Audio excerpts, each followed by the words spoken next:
आपने 40 साल जिंदगी मक्का मुकरमा के अंदर जब गुजारी है, तो आप सादक नबूवत से पहले, ऐलान नबूवत से पहले जब नबूवत का ऐलान नहीं किया था, उस वक्त आप सादक और अमीन के लक़ब से पुकारे जाते थे। अबू जहल कितना बड़ा सरदार था, जब आपको अपनी तरफ आता हुआ देखता तो अपने मनसब पर खड़ा हो जाता था। क्या कहता? हमारे खानदान का नौनिहार आ गया, अपने यानी कि अपने मनसब के साथ आपको बिठाया करता था। लेकिन जब आप नबूवत के ऐलान करते हैं, यही अबू जहल कितना बड़ा सरदार आपका दुश्मन बन गया था, और आपके रिश्तेदार थे वो भी दुश्मन बन गए। 40 साल जिंदगी पर नजर दुराई जाए तो आप सादों पर अमीर के लक़ब से पुकारे जाते थे, आपके पास अमानतें भी रखी जाती थी। लेकिन जब नबूवत का ऐलान किया, यही रिश्तेदार आपके दुश्मन बन गए।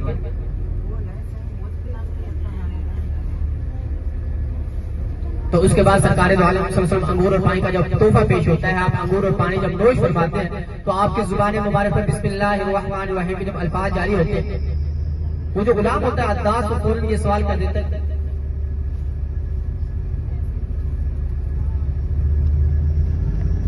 या रसूलल्लाह, ये अल्फाज तो मैंने कभी नहीं सुने, ना ही ताइफ के मुश्किल ये अल्फाज बोलते। तो आपने क्या फरमाया? ऐ मेरे भाई, तुम कहाँ के रहने वाले हो? वो जो गुलाम था अद्दास, वो क्या कहता? मैं नेनवा का रहने वाला हूँ। नेनवा जो है यूनुस अलैहिस्सलाम का एक इलाका था। तो आपने क्या फरमाया? मेरे भाई यूनुस अलैहिस्सलाम को जानते हो? वो हैरान और परेशान हो जाता है, वो तो हमारे पैगंबर थे, हमारे नबी थे, आप कैसे जानते? तो आपने क्या फरमाया? जैसे वो आपके पैगंबर थे, आपके नबी थे, मैं भी अल्लाह का पैगंबर और नबी हूँ। वो जो गुलाम होते हैं अद्दास, वो फौरन ये बात सुनकर आपके हाथ और पाँव को चूमने लगता है, वो कलमा पढ़ के मुसलमान हो जाता है। ताइफ की बस्ती में सबसे पहला जो मुसलमान हुआ था वो उतबा बिन रबिया का गुलाम अद्दास हुआ था। गोया कि उसका इस्लाम लेकर आना आपके जख्मों पर मरहम का काम कर गया था। गोया कि जिस मेहनत के लिए आप वहां पर तशरीफ लेकर गए, चलो कोई तो मुसलमान हुआ, चाहे गुलाम ही सही। जब पता एक आदमी बहुत सारी अपने यानी जज्बात लेकर जाता है वहां पर, कोई आदमी बात को ना मान रहा हो, कोई एक आदमी चाहे अदना ही आदमी तो बात को मान ले, इत्मीनान हो जाता है, सुकून हो जाता है, चलो कोई तो बात को मान गया मेरे, तो आपके जख्मों पर मरहम का काम करते हैं। उसके बाद अपने हाथों को उठाते हैं, अल्लाह पाक से अपने राज़ो न्याज़ में शुरू हो जाता है, या अल्लाह, तो आपने मुझे किन जालिमों के हवाले किया है जो मुझे भी नहीं पहचानते? तो आपके हाथों को उठाने देनी होती है। अल्लाह की जो है जोश जलालत में आ जाते हैं। हज़रत जिब्राइल अलैहिस्सलाम पहाड़ों के फरिश्तों को लेकर फौरन हाजिर होकर क्या फरमाते हैं? या रसूलल्लाह, अल्लाह पाक ने ये मंजर देख भी लिया है और सुन भी लिया है। अब जो पहाड़ों का फरिश्ता है वो आपके हुक्म का मुंतजिर है। अगर आप एक हुक्म भी फरमा दें या एक इशारा भी फरमा दें, ये ताइफ की बस्ती को मिलामेट कर रख ले जाए या कुचल कर रख ले जाए, तो अब आपके पास हर तरह की कुव्वत ताकत मौजूद है और दुश्मनों से बदला लेने का मौका भी मौजूद है। वो दुश्मन जिन्होंने पत्थरों की बारिश किया, अब उनसे बदला ले लिया जाए, दुश्मनों से बदला लेने का मौका भी मौजूद है। तो आपने उस वक्त क्या फरमाया? तो अब हम यहाँ पर अपना भी थोड़ा सा मुहासबा कर लें कि जब हमारे पास ताकत मौजूद होती है, कुव्वत मौजूद होती है, दुश्मनों से बदला लेने का मौका मौजूद होता है, तब उस मौके को जाया करते हैं? नहीं, यही मौका और अभी इनसे बदला ले रहे हैं। तो हम भी उसी सरकार नबी करीम सल्लल्लाहु अलैहि वसल्लम के मानने वाले हैं, उसी की सीरत तैयबा को फॉलो करने वाले हैं। तो आपने उस वक्त क्या फरमाया था? या अल्लाह, मैं तो रहमतुल लिल आलमीन बनाकर भेजा गया। हालांकि उन दुश्मनों से बदला ले लिया जाए, उन्होंने पत्थरों की बारिश की है, और इतनी पत्थरों की थोड़ी बहुत ही नहीं, वो इतनी पत्थरों की बारिश की है, सरकार दो आलम सल्लल्लाहु अलैहि वसल्लम इस सफर में बेहोश हो जाते हैं इन्हीं पत्थरों की बारिश की वजह से। फिर भी बदले का कोई इरादा नहीं। ये भी याद करो, या अल्लाह, मैं तो रहमतुल लिल आलमीन, या अल्लाह, मैं तो रहमतुल लिल आलमीन बनाकर भेजा गया, मैं इनको अज़ाब दिलवानी थोड़ी आया हूँ।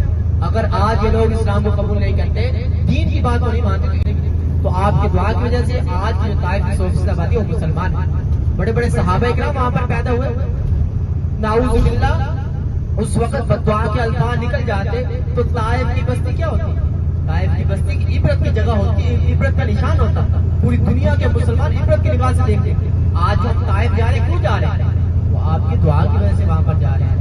नाउज़ुबिल्लाह, बद्दुआ के अल्फाज निकले होते तो ताइफ की बस्ती एक इबरत की जगह बन जाती, एक इबरत का निशान बन जाता। तो ये ताइफ का मुख्तसर वाकया। तो फिर हमें इस वाकये से क्या सबक मिला कि इस्लाम की इशाअत, इस्लाम की तबलीग, इस्लाम को फैलाने में अगर वक्ती तौर पर कोई फायदा हासिल ना हो, तकलीफें पहुंचे, तो उन पर सब्र करना है। आने वाले वक्त में, आने वाली सदियों में उसका भरपूर फायदा हासिल हो। देखो वक्ती तौर पर कितना फायदा हासिल हुआ, एक मुसलमान हो रहा है, वो भी गुलाम, लेकिन आने वाले वक्त में, आने वाली सदियों में पूरी 100% आबादी मुसलमान है। वहां से बड़े बड़े सहाबा इकराम पैदा हुए, वहीं से मोहम्मद बिन कासिम वहां से चलते हैं पाकिस्तान के इलाके मुल्तान सिंध को पता करने के बाद हिंदुस्तान के अंदर दाखिल होते हैं। कई जाके वहां पर पता करते हैं, वहीं पर उनका मिजाज शरीफ है। देखो दीन की मेहनत कहां से चली कहां तक पहुंची, ताइफ का मुख्तसर वाक़या समझ आई नहीं शायद, जहां पर सरकार दो आलम सल्लल्लाहु अलैहि वसल्लम ने जख्मी होने की हालत में इस बाग में क्या किया, और इसी बाग के अंदर हजरत जिब्राइल अलैहिस्सलाम भी तशरीफ लेकर आए थे। तो देखो ये अंगूरों के बहुत वसी बाग थे, 3 या 4 बागात का मजमुआ था, 3 या 4 बागात का मजमुआ था। अब तो सऊदी हुकूमत ने देखो वक्त कितना गुजर चुका है, 1400 साल, अब 15 साल 15 सदियां गुजर चुकी हैं। अपने बाएं हाथ अपने उल्टे हाथ देख ले कि जितना भी हिस्सा ये अंगूरों के बागात का हिस्सा है, जितना भी हिस्सा है ये अंगूरों के बागात का हिस्सा है। 3 या 4 बागात के मजमुए का नाम था, लेकिन अब आप बिल्कुल मुख्तसर है, यहाँ पर हमारी गाड़ी बिल्कुल स्लो रफ्तार से चलेगी, हम इसकी ज्यादा कर सकेंगे। सऊदी हुकूमत ने कुछ हिस्सा जो है वो सऊदी हुकूमत ने महफूज किया हुआ, उसके अंदर जाना ममनू है। तो ये वही बात जहाँ पर सरकार दो आलम की हालत में इस बात ये जाना वाचस अब तो नहीं अपने पहले बाएं हाथ 1400 साल की बात है। जन्नत का बाग करेंगे बाग है।